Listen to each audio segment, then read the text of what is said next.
For all of human history, we have looked up at the stars with this sense of wonder. We saw them as this silent, peaceful map for our dreams.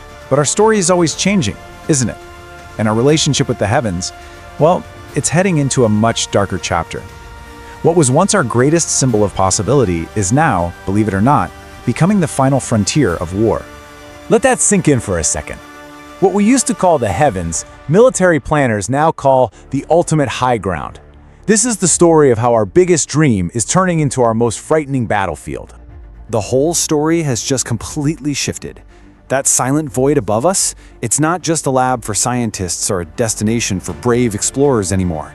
Oh no, military strategists see it as the single most important strategic domain, the place where the wars of the future will either be won or lost.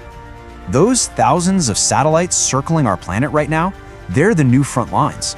They are the eyes, the ears, the entire nervous system of any modern military. They guide missiles, they spy on enemies, they allow us to talk to each other across the globe. So you see, to control space is to control the flow of information.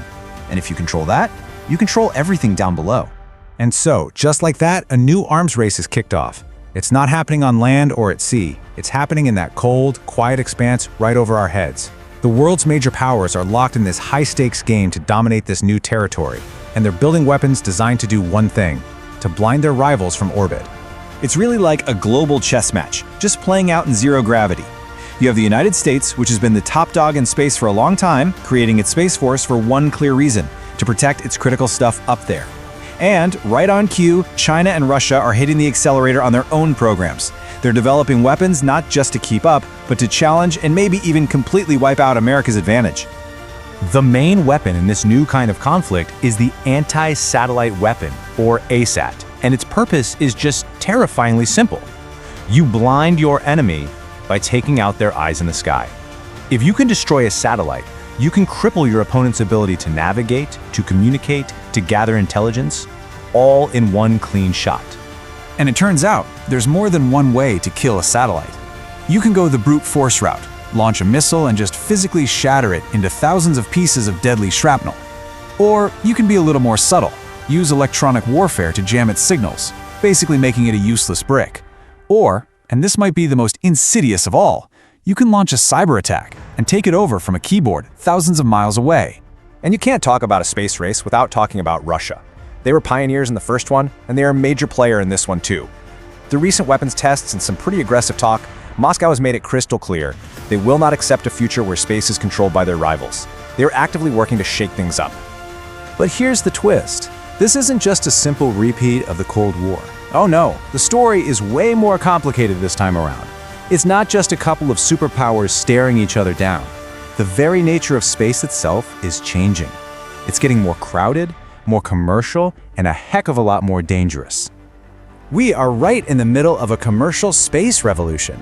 Private companies are launching thousands, literally thousands of new satellites. They're building these huge constellations that make any government's fleet look tiny.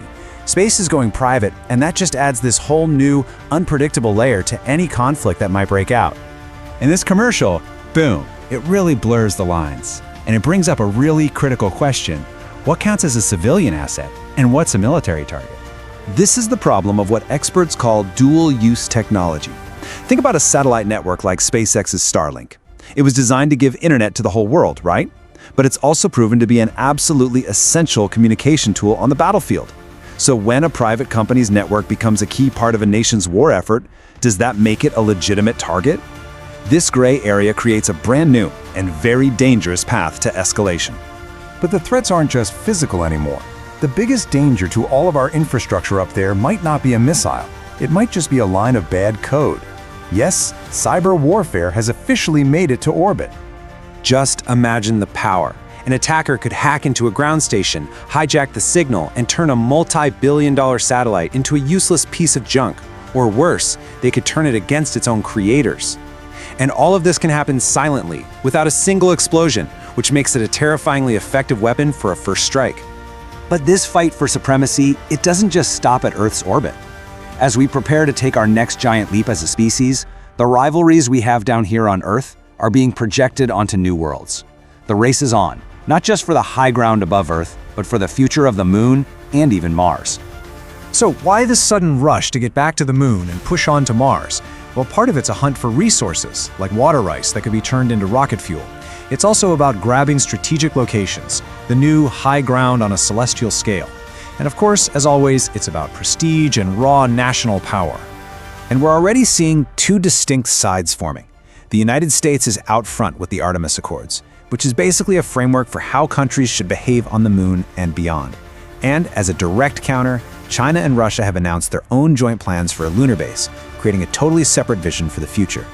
The rules for our future in the cosmos, they're being written as we speak, and they're being shaped by the rivalries of today. And so here we are, as a species, standing at the edge of a cliff. The story of our future in space can really only go one of two ways.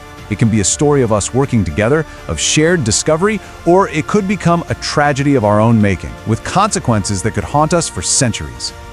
Scientists have a name for the absolute worst-case scenario, and it is genuinely terrifying. It's called the Kessler syndrome. Here's how it works. A single satellite gets blown up by a weapon, creating a cloud of debris. That debris then smashes into other satellites, creating even more debris. It's a chain reaction that could spiral out of control, eventually surrounding the entire planet in a deadly shell of high-speed shrapnel, effectively trapping us here on Earth for generations. So, this is the choice right in front of us. One path leads to cooperation, to international agreements, and to a future where humanity actually works together to explore the stars. The other path, well, that leads from an arms race to a war in orbit, and ultimately to a prison of our own making, with our homeworld sealed off from the universe by a wall of our own garbage. The stars have always been seen as the common heritage of all humankind. The question we have to answer now is whether they will stay a source of inspiration or if we're going to turn our final frontier into our final battlefield. The choice is ours. At Geotectonics, our mission is to uncover these profound tectonic shifts, offering clarity in a world of complexity.